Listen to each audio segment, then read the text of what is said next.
오늘이 교회의 절기로 종려주일입니다. 종려주일은 예수님이 나귀를 타고 예루살렘에 입성하신 날을 기념하여서 지키는 절기입니다. 그리고 또 오늘부터 고난주간이 시작되는 날이기도 합니다. 우리 교회는 종려주일에 성찬식을 거행하기 때문에 종려주일을 그동안 좀 많이 소홀히 한 감이 있었는데, 여러분, 종려주일과 고난주간과 성찬식은 사실은 다 연결되어 있는 그런 절기들입니다. 모두 예수님 마지막 일주일 동안 있었던 예루살렘에서 마지막 일주일 동안의 일들이고, 또 고난과 영광과 함께 연결되어 있는 그런 일들입니다. 종려주일에 관한 말씀은 사복음서에 다 나오는 말씀입니다. 예수님의 탄생에 관해서는 사복음서가 다 기록하지 않고 있습니다. 마가복음과 요한복음에는 예수님의 탄생에 대한 기록이 나오지 않는데, 종려주일에 관해서는 사복음서가 다 기록하는 것으로 볼 때에 이 종려주일의 그 일이 굉장히 중요한 의미가 있다, 그렇게 생각할 수 있습니다. 종려주일은 예수님이 나귀 타고 예루살렘에 오신 날, 고난이 시작되는 그런 날인데요. 그때 사람들이 종려나무 가지를 흔들면서 호산나 찬양했다고, 종려주일, 종려나무 가지를 흔들었다고 그렇게 이름을 붙였습니다. 호산나라는 말도 사실 시편 118편에 풀어서 호산나에 대해서 풀어서 나오지만은 그 단어가 직접 나오는 것은 여기서 종려주일 사건에서 처음이죠. 1절에 보시면은 그들이 예루살렘에 가까이 와서 감람산 벳바게와 베다니에 이르렀을 때에 예수께서 제자 중 둘을 보내시며 그렇게 했습니다. 예수님이 나귀를 타신 곳이 감람산입니다.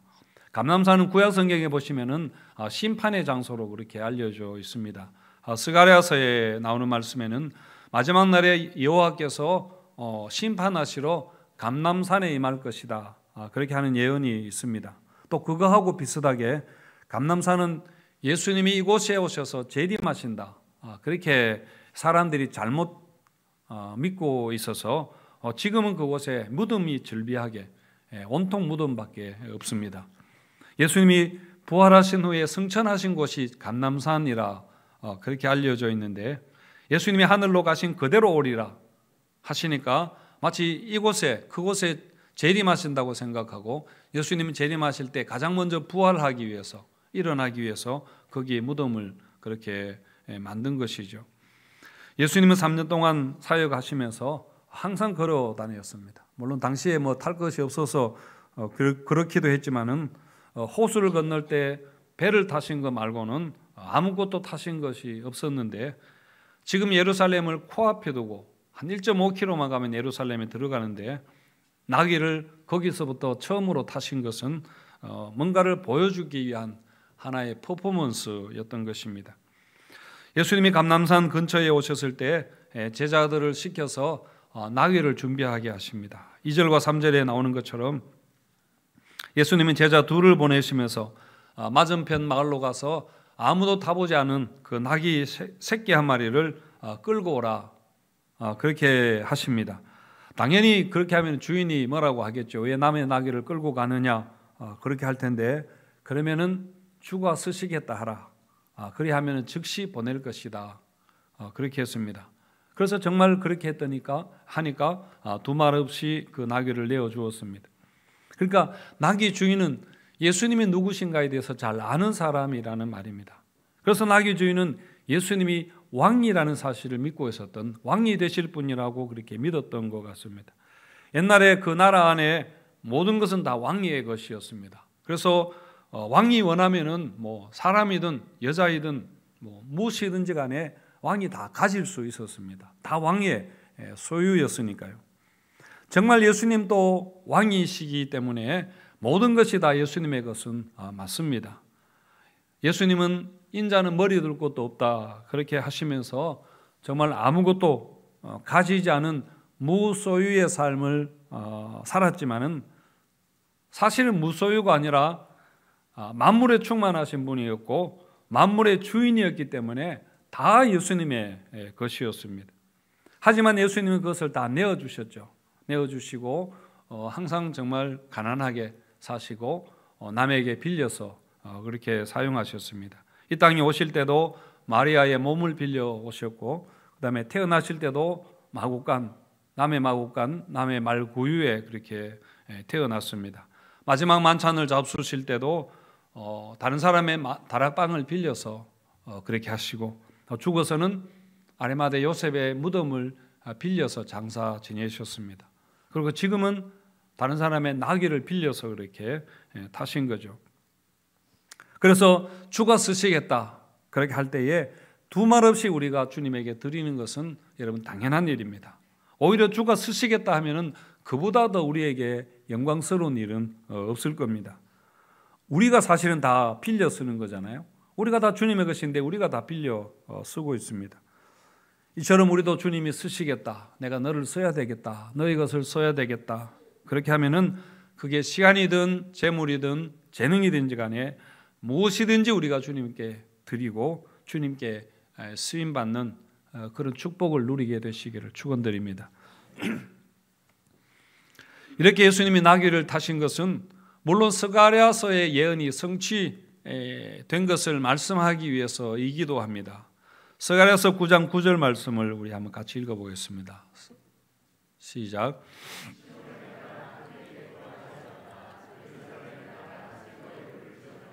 보라, 내 왕이 내게 임하시나니 그는 공의로우시며 구원을 베푸시며 겸손하여서 나귀를 타시나니 나귀의 작은 것 곧 나귀 새끼니라. 그대로 예언하셨고 그대로 이루어졌습니다. 그러면서 예수님이 나귀를 타신 것은 예수님이 누구신가를 보여주기 위해서 그렇게 하신 겁니다. 그러니까 예수님이 왕이기는 왕이신데, 근데 어떤 왕인가? 군림하는 그런 정치적인 군사적인 그런 왕이 아니라 겸손한 섬기는 왕이라는 것을 이야기하는 것입니다. 왕은 보통 뭔가를 그렇게 타고 입성을 합니다. 주로 전차를 타거나 말을 타거나 그렇게 하는데요. 그런데 예수님은 나귀를 타셨습니다. 그런데 나귀 중에서도 나귀 새끼를 그렇게 타셨습니다. 왕과 전혀 어울리지 않는 그런 모습이죠. 이거 마치 대통령이 광화문에서 세발 자전거를 타고 이렇게 퍼레이드를 하는 것과 비슷한 굉장히 우스꽝스러운 그런 어울리지 않는 모습입니다.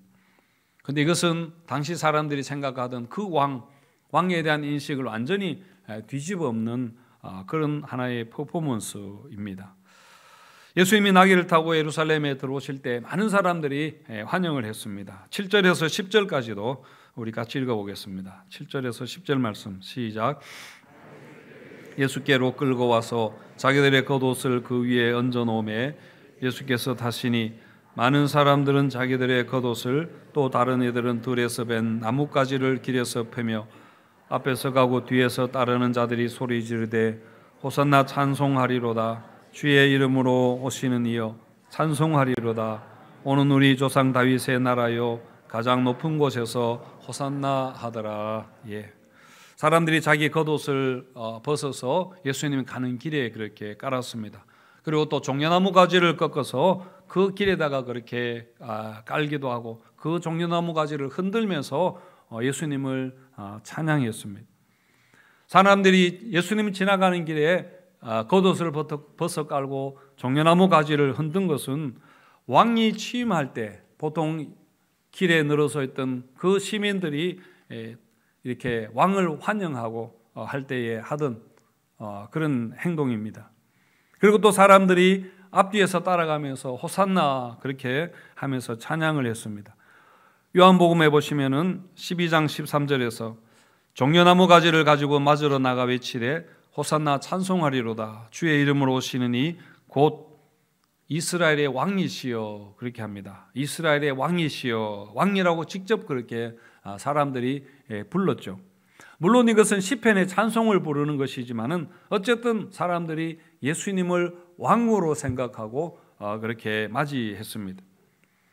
그런데 이들의 환영에는 양면이 있습니다. 한편으로는 옳은 것이고 다른 한편으로는 틀린 일이었습니다. 그러니까 예수님이 왕이신 것은 맞습니다. 예수님이 왕으로 오신 것은 맞는 말입니다. 그래서 예수님을 환영하는 것은, 왕으로 환영하는 것은 옳은 일이죠. 예수님도 사람들이 찬양하면서 주의 이름으로 오시는 왕이여 했을 때에 그것을 반대하지 않으셨습니다. 오히려 바리새인들이 거기에 대해서 제동을 걸었죠. 이것은 너무 지나친 그런 일이다 하면서 예수님에게 군중들을 제지시켜라.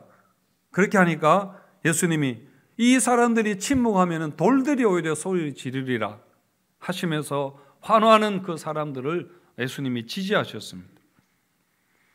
그런데 한편으로 이 환영이 옳지 않았던 것은 이 사람들이 예수님을 잘못 생각하고 잘못된 기대를 가지고 있었던 것 때문입니다.